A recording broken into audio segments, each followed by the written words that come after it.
हरे भरे सुंदर जंगल में एक नन्ही सी चींटी अपने परिवार के साथ रहती थी। वो बहुत समझदार थी, मेहनती थी और हमेशा सबसे आगे रहती थी। लेकिन धीरे धीरे उसके दिल में कुछ बदलने लगा। जब भी वो मोर को नाचते देखती तो उसके दिल से आवाज निकलती, देखो सब उसकी सुंदरता की तारीफ करते हैं लेकिन कोई मुझे क्यों नहीं देखता। जब वो तितली को उड़ते देखती तो मन में कसक उठती, काश मेरे पास भी पंख होते, मैं भी आसमान में उड़ पाती। गिलहरी को पेड़ से पेड़ पर छलांग लगाते देख उसके दिल में चुभन होने लगी। धीरे धीरे उसका मन ईर्ष्या से भर गया।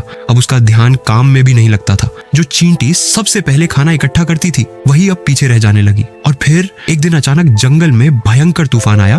तेज हवाएं चली, मूसलधार बारिश हुई, पेड़ टूटकर गिरने लगे, नदियां उफान पर थीं और कई जानवरों के घर उजड़ गए। तितली के पंख भीग गए, वो उड़ नहीं सकी।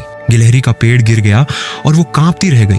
मोर के सुंदर पंख भीगकर भारी हो गए और वो नाच नहीं सका। चारों तरफ हाहाकार मच गया।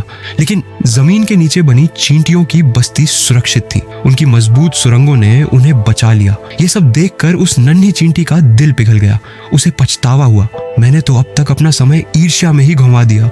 आज सब मुसीबत में है और मैं उनकी मदद कर सकती हूँ। उसने जल्दी से अपने साथी चींटियों को इकट्ठा किया और कहा, हमें सबकी मदद करनी होगी। बस फिर क्या था, सैकड़ों चींटियां बाहर निकल आईं। कुछ ने तितली को अपनी पीठ पर उठाकर सूखी जगह पहुंचा दिया, कुछ ने गिलहरी के लिए पत्तों का नरम बिस्तर बना दिया, कुछ ने मोर के पंखों से पानी पोंछकर उन्हें हल्का कर दिया। ये देखकर जंगल के जानवर हैरान रह गए।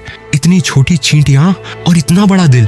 धीरे धीरे तूफान थम गया, सूरज की किरणें फैलीं और सब ने राहत की सांस ली। मोर बोला, मैंने इससे बड़ी सुंदरता कभी नहीं देखी। गिलहरी बोली, आज मुझे समझ आया, असली ताकत दिखावे में नहीं, सेवा में है। तितली ने मुस्कुराकर कहा, तुम्हारे पास न पंख है न चमक, लेकिन तुमने हम सबको बचा लिया। यही तुम्हारी असली महानता है।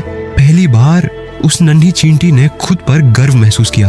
उसे समझ आया, हर जीव की अपनी अहमियत होती है। ईर्ष्या हमें अंधा बना देती है, लेकिन सच्ची महानता सुंदरता या ताकत में नहीं बल्कि सेवा, दया और साहस में छिपी होती है। छोटा होना कभी कमजोरी नहीं होती, क्योंकि बड़ा दिल ही सबसे छोटे को सबसे महान बना देता है।